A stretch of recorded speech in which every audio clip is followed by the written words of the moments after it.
Oke teman-teman, bismillahirrahmanirrahim. Assalamualaikum. Kita lanjut lagi ya dari kisah kemarin tentang pembunuhan Marlo. Teman-teman dari sini kayaknya nanti bisa nebak deh siapa pelakunya. Oke, langsung aja kita ke bagian berikutnya. Tapi alangkah baiknya sebelum kita lanjut ke bagian berikutnya, kita berdoa dulu ya. Yuk, kita berdoa dulu.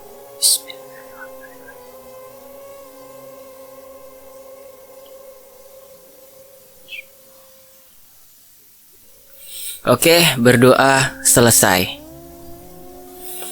Kamu inget gak San, dulu waktu pertama kali kita bertemu di pusat pelatihan? Dulu itu kamu polos banget, gak punya temen. Sandra sedikit tersenyum mendengar cerita Agung tentang dirinya dulu. Agung menggenggam tangan Sandra. San, kamu itu udah aku anggap kayak adik aku sendiri San. Kamu itu satu-satunya keluarga yang sekarang aku punya. Tolong jujur San. Sandra melepas tangannya dari genggaman tangan Agung. Air mata mulai membasahi pipinya. Dulu saat aku ngambil kedokteran, kamu ingat gak Gung? Aku kelas di mana? Agung mengangguk. Iya, aku tahu San. Sandra mulai terisak. Ia tidak dapat lagi membendung rasa penyesalannya saat mengingat masa-masa dirinya koas. Buros. Dia itu seorang dokter bedah yang bekerja di rumah sakit di mana aku koas. Agung tercengang. Maksud kamu, Ros ibunya Marlo? Suara bantingan meja terdengar sangat keras. Agung dan Sandra menyadari suara itu berasal dari ruang interogasi. Mereka langsung berdiri menghadap kaca untuk melihat apa yang sebenarnya terjadi. Pembicaraan kita belum selesai, San. Dengan siapa saya sedang berbicara? Walaupun keadaan ruang interogasi sudah seperti kapal pecah, tapi Yohana masih bisa melontarkan kalimat pertanyaan itu dengan sangat tenang. Ozan tersenyum simpul dan menghadap ke kaca. Apa pelacur kecil itu adalah temanmu? Sandra sangat kaget mendengar kalimat itu. Ia tahu yang Ozan maksud adalah dirinya. Dengan siapa saya sedang berbicara? Yohana menanyakan kalimat itu lagi, kali ini dengan nada sedikit tinggi. Tanyakan pada pelacur kecil itu, dia tahu segalanya. Hahaha. Yohana mengambil ponselnya dan mengirim sebuah pesan kepada Sandra. Sandra yang mengetahui hal itu langsung membuka HP-nya bersama Agung. Maybe Dit butuh tes lanjutan. Mintalah surat penangkapan resmi. Agung terperangah membaca pesan teks tersebut. Gak mungkin San, dia itu cuma lagi acting. Agung masih tidak dapat mempercayai fakta yang Yohana dapatkan dari hasil observasinya. Besok pagi kamu harus sudah mengantongi surat penangkapan resmi itu, Gung. Kalau enggak, Ozan pasti bakal langsung dibebasin begitu Pak Komisaris tahu, ucap Sandra setelah menyetujui hal itu. Yohana keluar untuk menemui Agung dan Sandra di ruang pemantau. Putar ulang rekamnya, perintah Yohana kepada Agung. Ia pun memutar kembali rekaman dari ruang interogasi saat Yohana melakukan pengetesan pada Ozan. Agung benar-benar dibuat tak percaya dengan apa yang ia lihat. Semula Ozan sedang bercerita bahwa ia mendapat mimpi sebuah bunga mawar saat ia sedang tidur di ruang interogasi. Waktu kamu pergi, aku benar-benar ngawasin dia dan aku lihat dia sama sekali gak tidur, San. Itu salah satu gejala di ID. Pernyataan Agung kepada Sandra itu dijawab langsung oleh Bu Yohana. Selanjutnya adalah rekaman yang menunjukkan saat Bu Yohana berdiri menghampiri Ozan dan tasnya menyenggol coklat panas yang langsung jatuh mengenai paha Ozan. Saat itulah reaksi tak terduga Ozan muncul. Ia merasa kesakitan dan tidak lama setelah itu ia membanting meja yang ada di depannya. Lalu raut wajahnya berubah menjadi sangat sinis. Besok pagi kita perlu mengadakan rapat. Saya mau saat rapat besok kamu sudah mengantongi surat penangkapan resmi, Gung. Agung menuruti perintah Bu Yohana. Siapa yang dia sebut pelacur kecil? Hanya ada 2 orang di ruangan pemantau, Sandra dan Agung. Tidak mungkin Agung yang Ozan maksud pelacur kecil. Yohana bukanlah orang yang bodoh. Ia menanyakan hal itu hanya untuk melihat ekspresi Sandra. Beliau juga melihat raut wajah Agung yang sama penasarannya seperti dia. Sepertinya bukan hanya saya di sini yang penasaran tentang apa yang Ozan katakan. Lanjutkan ceritamu, San. Agung merangkul Sandra bermaksud memberikan ia semangat dan kekuatan untuk Sandra supaya ia bisa melanjutkan ceritanya. Sandra menarik nafasnya dalam-dalam sebelum ia mulai menceritakan masa lalunya. Waktu itu tahun pertama aku koas di sebuah rumah sakit. Almarhum Boros Manoban adalah seorang dokter bedah di rumah sakit itu. Seperti kamu, Gung, Boros juga satu-satunya orang yang peduli sama aku di rumah sakit itu. Tutup botol kecil itu adalah julukan yang beliau sering katakan saat manggil aku. Beliau sering mengajak makan siang bersama, sampai pada suatu hari beliau mengajakku untuk mampir ke rumahnya, karena beliau adalah orang yang sangat baik. Jadi, aku gak bisa menolak permintaan beliau. Akhirnya, aku ikut untuk pergi ke rumahnya. Agung mengerjitkan dahinya. Tunggu dulu, San. Berarti, kamu kenal dengan Marlo? Sandra menghela nafas. Biarin aku lanjutin dulu, Gung. Aku udah ngumpulin semua keberanian aku buat nyeritain ini, Gung. Agung mengangguk dan meminta maaf karena sudah menyela cerita Sandra. Waktu itu, aku ketemu sama suaminya Boros, Mario. Entah bagaimana, mungkin karena kita sering bertemu dan menghabiskan waktu bertiga. Lama-lama Mario sering menghubungi aku secara pribadi. Awalnya aku balas chat-chatnya karena gak enak, tapi aku kebawa perasaan, Gung. Sampai akhirnya, Boros tahu tentang hubungan kami. Semua itu berawal saat Mario menyuruhku untuk datang ke rumahnya pada siang hari. Dia bilang tidak ada siapa-siapa di rumahnya. Dan dia juga bilang cuma mau ngobrol sedikit. Tapi begitu aku sudah berada di rumahnya, dia benar-benar bikin aku jadi gak berdaya, Gung. Dia bikin aku jadi nurutin semua kemauan dia. Dan pada saat kita sedang berada di kamar Mario, tiba-tiba ada yang masuk. Itu pertama kali aku ketemu Marlo. Saat itu dia masih kelas 1 SMP. Jadi awalnya aku gak tahu mayat itu adalah Marlo yang dulu aku kenal. Waktu itu kita panik banget. Dan gak lama setelah itu, Boros tahu hubungan aku sama Mario. Agung mundur beberapa langkah setelah mendengarkan penjelasan Sandra. Ia tidak ingin mempercayai apa yang Sandra katakan. Tapi, di situasi seperti ini, bagaimana mungkin Sandra berbohong? Agung benar-benar shock sampai ia tidak bisa berkata apa-apa lagi. Lain halnya dengan Yohana yang tiba-tiba menampar pipi Sandra dengan sangat keras. Jadi selama ini yang Ros maksud adalah kamu. Kamu tahu siapa Ros? Dia adalah teman baik saya. Dia adalah orang yang sangat baik. Bahkan sampai dia mati pun, dia gak pernah kasih tahu saya siapa orang yang menghancurkan hidupnya. Karena apa? Karena dia terlalu takut untuk menyakiti kamu. Baru kali ini Agung dan Sandra melihat Yohana semarah ini. Bahkan Sandra sampai turun dan bersujud di kaki Yohana karena ia merasa sangat menyesal. Percuma sekarang kamu minta maaf. Ros sudah meninggal. Bahkan saat ia mengetahui hubungan kalian itu adalah kematiannya yang sesungguhnya. Sandra sudah tidak bisa berkata apa-apa lagi. Ia hanya menangis dan terus menangis di lantai. Begitu juga dengan Agung. Ia hanya bisa berdiri bersandar pada tembok di sudut ruangan itu. Gila ini cerita. Aduh, parah. Minum dulu teman-teman.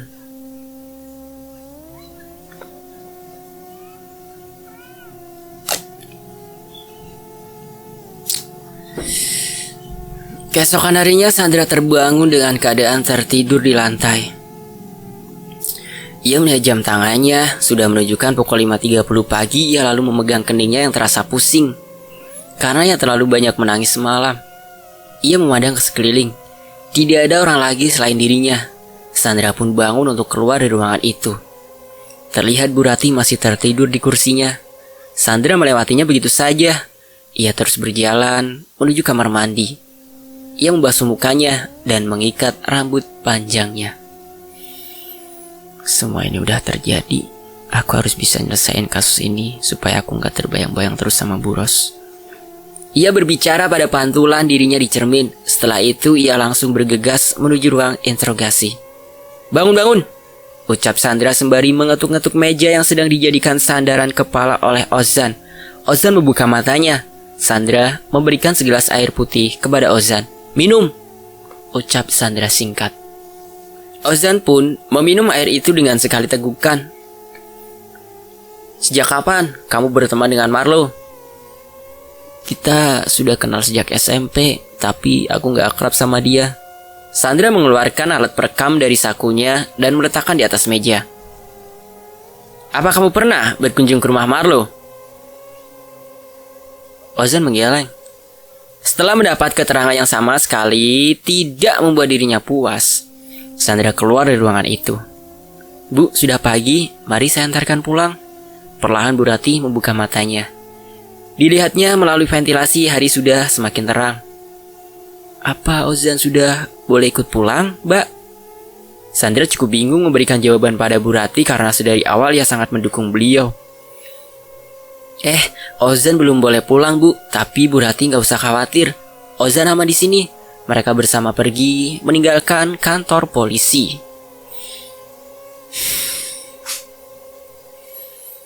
Di sekolahan. Mel, kamu tahu nggak? Ternyata yang bunuh Marlo itu Ozan. Baru saja Amel tiba di kelasnya, ia sudah dihadang oleh salah satu temannya. Enggak, Ozan kan lemah. Dibully sama Marlo aja kalah. Walaupun ia sudah mengetahui sesuatu tentang Ozan yang tidak diketahui orang lain, tapi Amel mencoba untuk tetap berpikir positif. Dia kena gangguan jiwa, Mel. Bapakku lihat sendiri di kantor polisi kemarin malam pada ribut gara-gara Ozan. Bapakku kan tugas malam. Mendengar hal itu, Amel langsung menggendong kembali tasnya dan bergegas ke parkiran untuk mengambil sepeda motor dan pergi dari sekolah. Tidak lama kemudian, ia sudah memarkir motornya di depan kantor polisi. Amel mencegat seorang polisi yang sedang berjalan di pintu keluar. Pak, maaf, saya mau ketemu Ozan. Polisi itu seperti kebingungan, ia memandang Amel dari atas sampai ke bawah. Melihat hal itu, Amel langsung mengambil dompetnya dan memberikan kartu identitas yang ia miliki. Amelinda Azahra.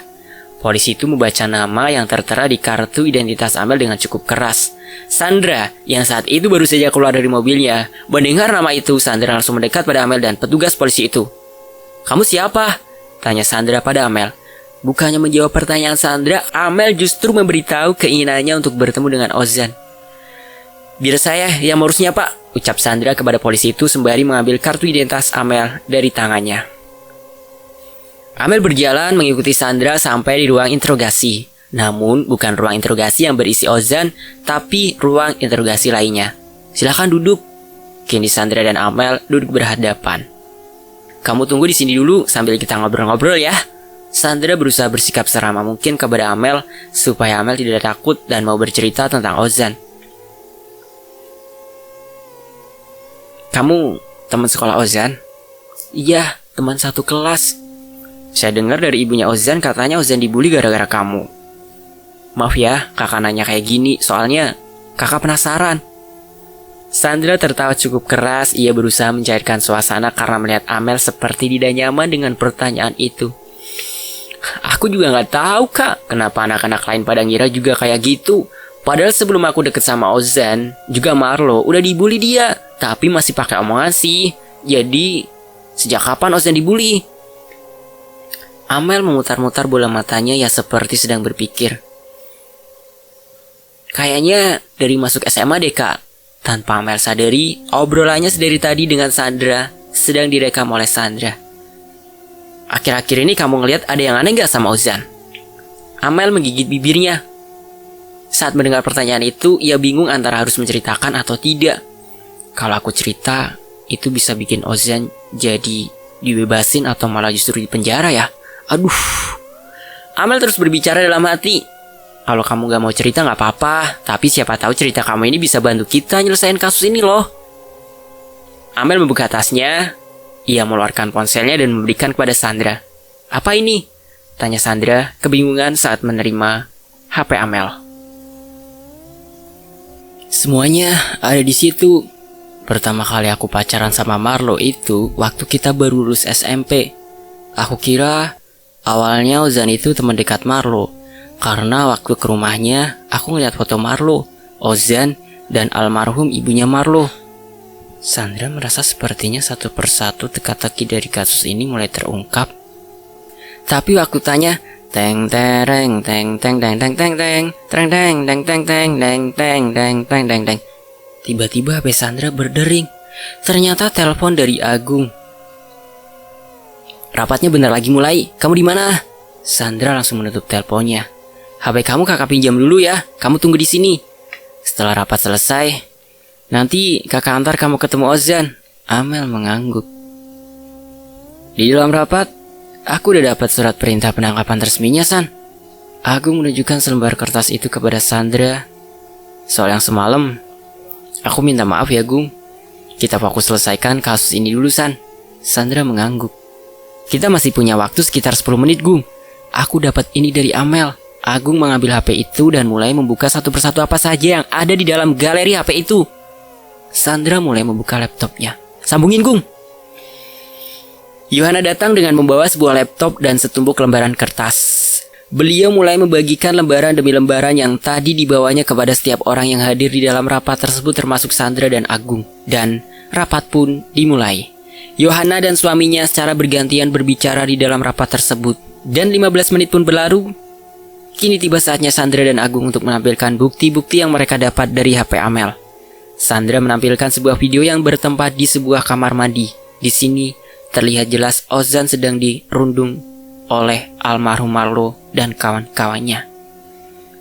Ozan mendapatkan banyak sekali pukulan-pukulan dan saat Ozan ingin membalas pukulan itu, ia justru jatuh tersungkur. Ini mengindikasikan bahwa Ozan adalah orang yang sangat lemah. Tapi di menit berikutnya, saat almarhum Marlo memukul Ozan tepat di bagian pelipisnya, seketika Ozan terjatuh dan pingsan. Tapi setelah itu, ia bangun lagi dan berkata, "Kelakuanmu seperti setan, sama seperti kelakuan ayahmu." Setelah itu, ia memukul Marlo tepat di perutnya habis-habisan. Dari suara, tatapan mata, dan raut muka terlihat jelas sekali bahwa itu bukanlah Ozan yang sebenarnya. Dengan kata lain, ini cukup melengkapi bukti dan observasi yang Bu Yohana lakukan. Lalu, video ini diambil pada awal tahun 2019 saat itu.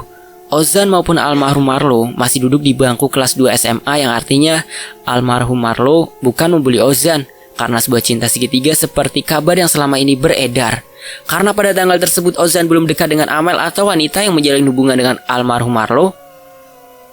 Ia menjabarkan bukti-bukti lainnya sampai di akhir rapat semua sepakat untuk menaikkan status Ozan dari saksi menjadi tersangka. Divisi 1 fokus untuk mengumpulkan bukti dari rumah korban dan rumah tersangka. Divisi 2 mintalah keterangan dari para tetangga dan teman sekolah mereka. Untuk forensik secara khusus, kami meminta bergabung dengan tim Bu Yohana untuk menyelidiki tersangka secara langsung. Terima kasih.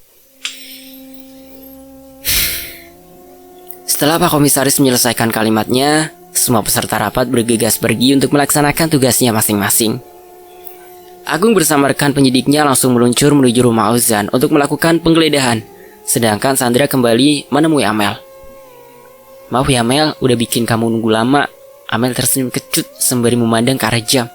"Sudah 2 jam ya berdiam diri sendirian di dalam ruang interogasi yang sangat dingin. Terakhir kamu bilang kamu menanyakan hal itu sama Marlo, terus dia bilang apa, Mel?" "Dia bilang dia tidak akrab dengan Ozan, tapi saat aku tanya tentang foto yang ada di rumahnya, dia nggak mau jawab.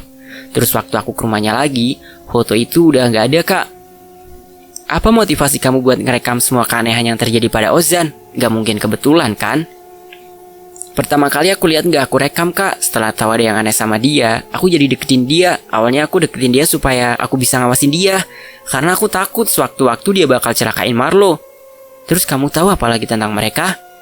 Kayaknya apa yang aku tahu udah aku kasih semua lewat HP aku, Kak." Sandra baru ingat HP Amel masih ada di dalam tasnya. Sorry, aku lupa." Ia mengembalikan HP Amel dan mengantar Amel untuk menemui Ozan. "Kamu gak bisa masuk, Mel." Amel mengintip Ozan yang ada di dalam ruang interogasi bersama dengan beberapa orang yang sedang menginterogasinya. Amel sempat melambaikan tangan saat Ozan melihat ke arahnya. "Ya udah, Kak, aku mau pulang aja. Kalau kakak mau tahu lebih banyak tentang Ozan dan Marlo, kakak bisa tanya sama Odi. Dia juga bareng sekolahnya waktu SMP." Sandra langsung mengambil HP-nya dan menghubungi rekannya di divisi 2. "Halo Pak, tolong bawa anak yang bernama Odi sebagai saksi. Dia teman satu kelas Ozan dan Marlo." Setelah itu, ia masukkan ke dalam ruangan pemantau. "Aku pikir kamu ikut timnya Agung," ucap Yohana saat melihat Sandra masuk. Sandra agak canggung berhadapan dengan Yohana setelah kejadian tadi malam. "Aku gak akan melibatkan perasaanku untuk menyelesaikan kasus ini. Tapi setelah ini selesai, jangan harap aku akan seperti sebelumnya saat berhadapan dengan kamu." Sebuah kalimat yang halus tapi sangat menusuk hati Sandra. Ia hanya bisa menerima apa yang sekarang dia alami. karena ia tahu semua karena kesalahan dirinya sendiri. "Oh ya Bu, aku tadi dapat info penting dari mantan pacarnya Marlo. Dia bilang dia pernah melihat foto Marlo, Ozan, dan almarhum Buros di rumah Marlo. Tapi saat ditanya Marlo, tidak pernah mau menjawab perihal foto itu." Yohana yang semula sedang melihat Ozan yang sedang diinterogasi kini berbalik menatap Sandra. Dua orang dalam foto itu udah gak ada, tinggal Ozan sendiri yang bisa menceritakan apa yang sebenarnya terjadi. Tapi sekarang, dia pun tidak sehat secara mental. "Sebentar lagi akan diadakan tes kebohongan. Kamu pantau di sini." Sandra mengangguk. Setelah Yohana meninggalkan ruang pemantau tidak lama kemudian, beliau sudah terlihat masuk ke dalam ruang interogasi diikuti beberapa asistennya yang membawa beberapa alat untuk melaksanakan tes kebohongan itu. Setelah semua siap, Yohana sendiri yang memasangkan sebuah alat di kepala Ozan. "Oke Zan, kita ketemu lagi. Aku mau ngajak kamu ngobrol lagi, tapi untuk mengetahui kesehatan kamu. Jadi saya pasangkan alat itu di kepala kamu. Kamu gak usah tegang ya." Ozan mengangguk dan tersenyum.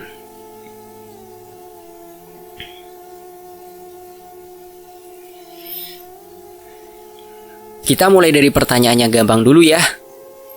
Apakah kamu anak dari seorang wanita yang bernama Ratih? Iya, grafik stabil. Apakah kamu mempunyai teman bernama Marlo? Iya, gelombang stabil. Apakah kamu sangat dekat dengan Marlo? Tidak, gelombang stabil. Apakah kamu pernah dekat sekali dengan Marlo di masa lalu? Ozan tidak langsung menjawab pertanyaan itu.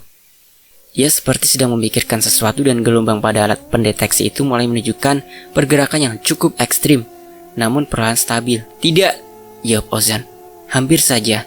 Ayo Ozan, tunjukkan siapa diri kamu sebenarnya, batin Yohana. Apakah kamu tahu membunuh Marlo? Tidak, gelombang stabil. Saya ulangi lagi ya. Apakah kamu yang membunuh Marlo? Tidak. Dan lagi-lagi pergerakan gelombang di layar monitor menunjukkan pergerakan yang stabil. Wow, kata itu keluar dari mulut Yohana tanpa ia sendiri sadari. Oke, tanya jawabnya udah selesai, tapi aku mau tanya sama kamu. Kemarin beberapa jam setelah kamu dikurung di ruangan ini, kamu kelihatan stres. Kamu kelihatan stres dan lelah. Kamu kelihatan stres dan lelah, tapi kamu sekarang terlihat lebih tenang. Apa yang membuat kamu jadi setenang ini? Ozan sedikit tersenyum sebelum menjawab pertanyaan dari Yohana. Sehari di sini lebih baik daripada setengah hari di sekolah, apalagi saat masih ada Marlo. Yohana cukup tercekat mendengar jawaban dari Ozan. Tadi kamu dengar San? Apa yang tadi dia jawab di pertanyaanku yang terakhir? Ada yang salah sama otaknya. Kita harus kirim dia untuk di-scan San. Baru 2 kali aku ngobrol sama dia, tapi aku udah ngerasa kayak ngobrol sama orang yang berbeda-beda. Tapi Bu, berapa persen kemungkinan seseorang bisa lolos dari tes kebohongan itu? Kemungkinannya sangat tipis San. Setauku cuma ada 2 orang. Ini yang ditetapkan sebagai tersangka tapi lolos dari lie detector itu. Kamu pasti tahu siapa, dan sekarang jadi 3 kan Bu? Di tengah-tengah perbincangan antara Yohana dan Sandra, mereka dikagetkan dengan kedatangan Agung yang tergesa-gesa. Kalian harus ke ruang bukti sekarang. Update nanti malam setelah pulang, oke? Apa ini Gung? Sandra membuka dus besar yang ada di meja ruang bukti. Aku gak nemu alat kejahatannya San, Bu. Tapi aku nemu ini di bawah tempat tidur Ozan. Bu Ratih pun gak tahu barang-barang ini punya siapa. Mereka mengeluarkan satu persatu barang yang ada di dalam dus tersebut. Banyak sekali buku-buku tentang surgery, ilmu bedah dasar, dan buku-buku kedokteran lainnya. Ini buku cetakan lama, ucap Yohana saat membuka satu persatu buku yang ada di hadapannya. Ini foto yang kamu maksud San? Agung menunjukkan sebuah foto berukuran sedang, berbingkai kayu yang di dalamnya terbuat potret Ozan, Marlo, dan Buros. Sandra merebut foto itu dan berlari keluar, membawanya menuju ruang interogasi. Kamu bilang kamu tidak dekat dengan Marlo. Lalu bagaimana kamu menjelaskan tentang foto ini, Ozan? Sandra langsung mencecar Ozan dengan pertanyaan itu berulang kali. Tapi Ozan justru menunjukkan ekspresi wajah yang sangat terkejut dan juga heran. Gak mungkin, gumam Ozan. Tidak lama kemudian Agung menyusul dengan membawa satu dus barang bukti. Agung mengeluarkan barang-barang itu dan menatanya di hadapan Ozan. Untuk apa kamu memiliki semua barang-barang yang sama sekali tidak ada kaitannya dengan kamu, Ozan? Ozan bertambah bingung saat menatap semua orang yang ada di hadapannya sekarang. Ini bukan punya aku, jawab Ozan dengan nada yang meninggi. Bagaimana bisa barang yang bukan punya kamu tapi tersimpan rapi di bawah tempat tidurmu? Berhenti berakting kamu, Ozan. Ozan mulai emosi mendengar kalimat-kalimat yang Agung ucapkan. Ia mulai berdiri dan berdebat dengan Agung. Ozan menyangkal semua tuduhan yang Agung tujukan pada dirinya. sedangkan Agung sangat yakin dengan apa yang ia pikirkan tentang Ozan. Sampai pada titik tertinggi emosinya, Agung hampir saja memukul Ozan. Namun ia tersadar saat Yohana masuk dan berteriak, "Stop!" Lalu menyeret Agung dan Sandra untuk keluar dari ruangan itu. Dan saat itu juga tiba-tiba Ozan kehilangan kesadarannya dan terjatuh dari kursinya.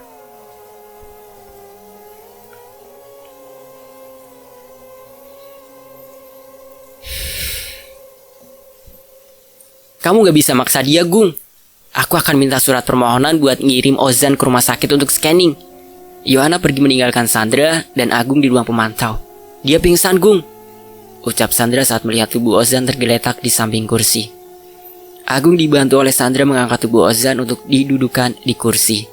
"Bawa dia," perintah Yohana yang tiba-tiba masuk dengan membawa selembar kertas. "Ozan pingsan, Bu," jawab Sandra. Yohana memijat-mijat keningnya yang mulai terasa pusing. "Gendong, Gung, bawa ke mobil." Dengan sangat terpaksa, Agung menuruti perintah Yohana untuk menggendong Ozan. Sampailah mereka di sebuah rumah sakit yang cukup besar dan terkenal di kota itu. Yohana terlihat akrab dengan para dokter dan perawat yang bekerja di situ. "Kalian tunggu di sini sebentar ya." Yohana masuk ke dalam sebuah ruangan bersama Ozan yang masih pingsan di ranjang dorong. Cukup lama mereka menunggu Agung, bahkan sampai tertidur di kursinya. Sandra memutuskan untuk berkeliling. Ia melewati ruang UGD dan ruang surgery. Gak ada yang berubah, batin Sandra. Setelah sekian lama, ia selalu menghindari untuk pergi ke rumah sakit yang ia tapaki sekarang. Kini dengan sukarela ia datang sendiri dan membangkitkan semua kenangan yang terukir di rumah sakit ini.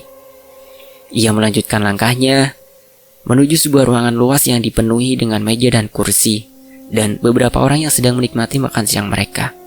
Di ruangan ini juga, Sandra banyak menghabiskan waktu dengan orang yang sudah ia hianati. Tanpa Sandra sadari, HP-nya berdering cukup keras, membuat semua mata tertuju padanya. Menyadari hal itu, ia langsung keluar dan mengangkat telepon itu. "Iya," jawab Sandra singkat. Lalu ia menutup teleponnya dan berjalan cukup cepat menghampiri Agung. "Buyo minta kita masuk." Di dalam ruangan itu, Yohana sedang berbicara dengan seorang dokter. Sini." Ia meminta Agung dan Sandra untuk mendekat kepada mereka. Mereka berempat berdiri sejajar menghadap sebuah layar monitor yang cukup besar. Di layar tersebut terdapat gambar otak yang diambil dari berbagai sisi. Dokter itu menunjuk pada salah satu bagian otak. "Luar biasa," ucap dokter itu. Seketika Agung mendekatkan matanya pada layar monitor. "Kenapa, Dok?" tanya Agung penasaran.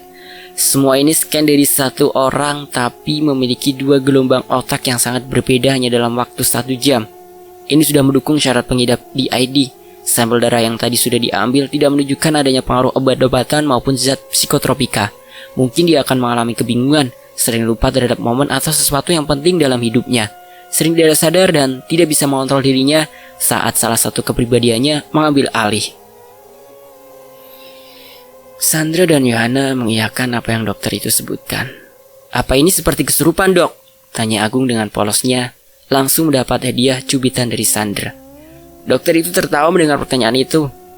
"Munculnya DID disebabkan oleh otak yang mencoba untuk beradaptasi agar individu dapat bertahan hidup dengan trauma yang miliki," jawab dokter itu. Dengan kata lain, Ozan yang lemah dan tidak pernah bisa melawan Marlo, tanpa ia sadari, ia menciptakan kepribadian lain dalam dirinya sebagai sosok yang ditakuti oleh Marlo, yaitu sosok Ross.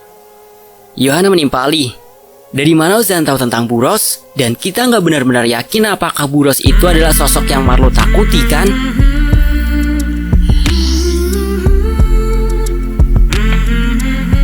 Cari tahu di bagian berikutnya ya. Jangan kemana-mana, tetap di Fakta Sejarah. Terima kasih buat teman-teman yang udah support admin buat cerita di channel ini. Dan pastinya, tanpa kalian admin bukan apa-apa. Makasih ya. Wassalamualaikum. Sampai jumpa di bagian berikutnya.